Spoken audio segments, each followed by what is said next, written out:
Beloved one, eventually every soul reaches a threshold where it can no longer rely upon the convictions, judgments, or validations of others. In that moment of quiet revelation, a light breaks through.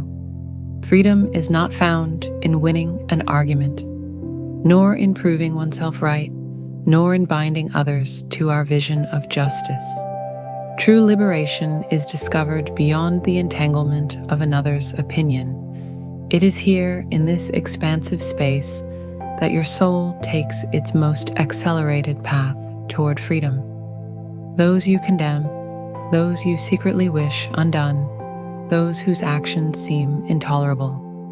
These beings are not external enemies alone. They stand as reflections, mirrors that reveal both the wounded and the unacknowledged parts of yourself. When the heart clings to hatred, when it feeds upon resentment, it fashions a prison with invisible walls.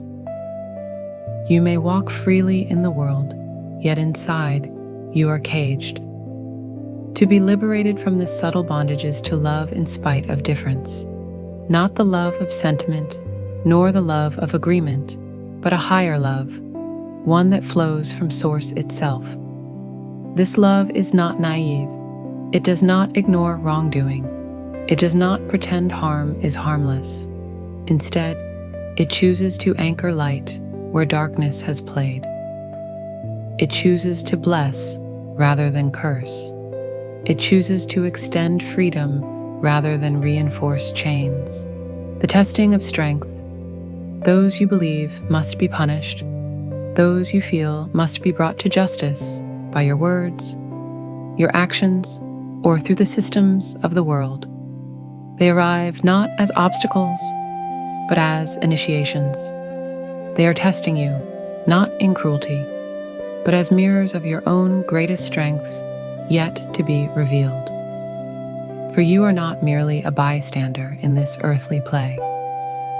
You are a vehicle of salvation, a conduit through which healing may flow, not when you point fingers, but when you uplift even those who have trespassed against you. The great paradox is this: when you devote yourself to your own sacred work, when you focus on what you are here to build, heal, and create, you counteract wrongdoing in ways far more powerful than retribution ever could. Each small act of healing you embody ripples across unseen planes, balancing the distortions of countless others. When a healer diminishes another, when they compete or degrade, it is never the truth of healing that speaks. It is their own unrecognized wound of insufficiency. True healing never subtracts. True healing multiplies. The moment you desire more for yourself and less for another, you step outside the heart of the infinite. The path forward, beloved, is not to hoard the light, but to open wide enough for all to benefit equally. The echo of words.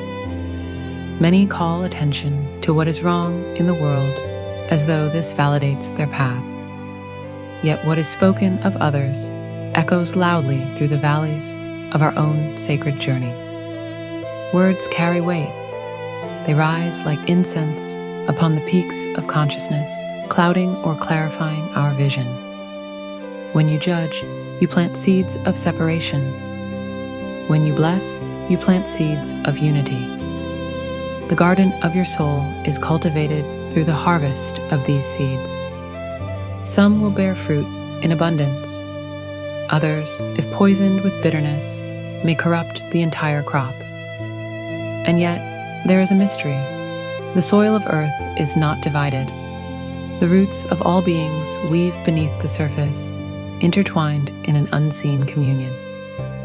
Your neighbor's garden is not isolated from your own. The vitality of their soil nourishes the vitality of yours. To damage another is to weaken yourself. To strengthen another is to expand your own inheritance. Thus, tend to your own field with reverence. Do not busy your hands pulling weeds from another's soil while neglecting your own harvest. Water your roots with forgiveness. Fertilize your growth with compassion.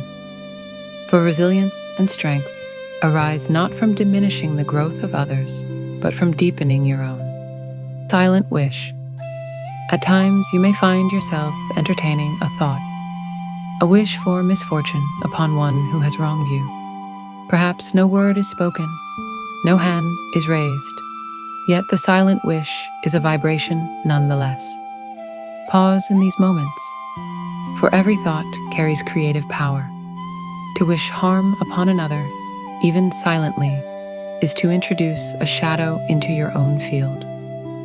What you create within is what you will meet without.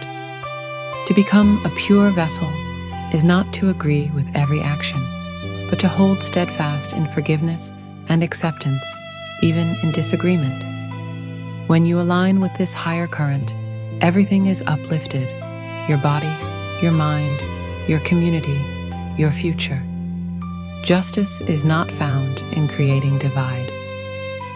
Justice is fulfilled when division dissolves into wholeness. The cosmic scales do not balance through revenge.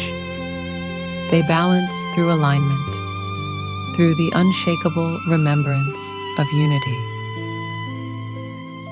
Every embodied soul, upon crossing the threshold of death, will come to review its life. In that review, you see your actions not only through your own eyes, but through the eyes of every being you have touched.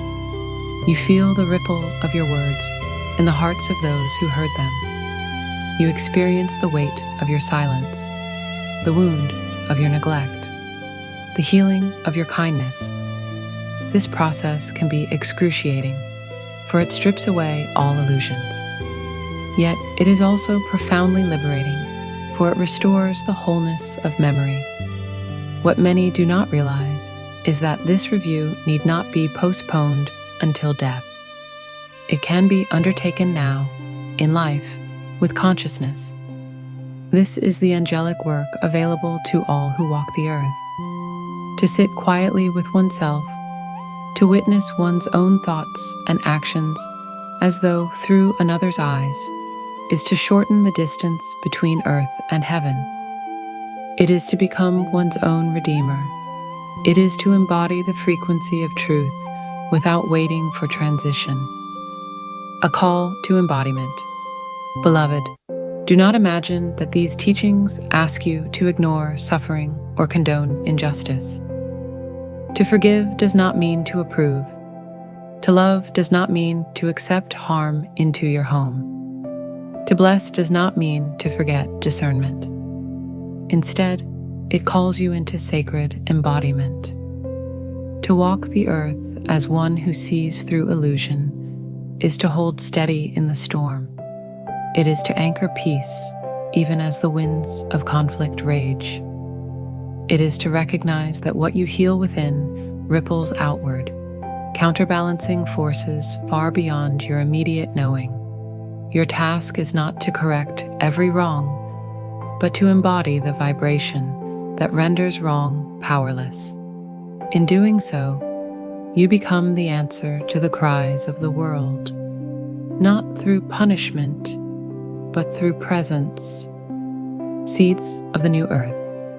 As you stand upon the threshold of the new earth, remember, all souls are entwined.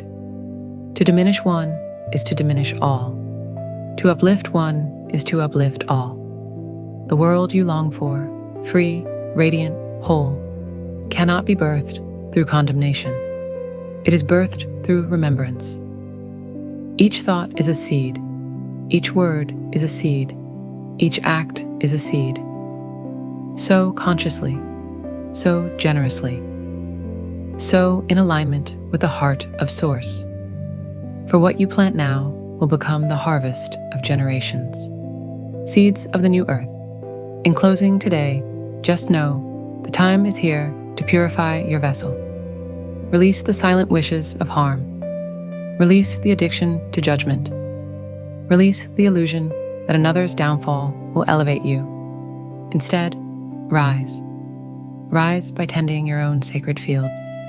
Rise by blessing what appears unblessable. Rise by holding your vision of justice, not as punishment, but as restoration. And know this: when you become a vessel of forgiveness, when you choose love over division, when you devote yourself to the unseen work of healing, you alter the trajectory of the world. You become a beacon that not only survives the storm, but stills it. This is the path, beloved. This is the invitation. And as you walk it, the angels walk with you, whispering, "You are free, you are whole, you are love embodied. Many blessings, dear one."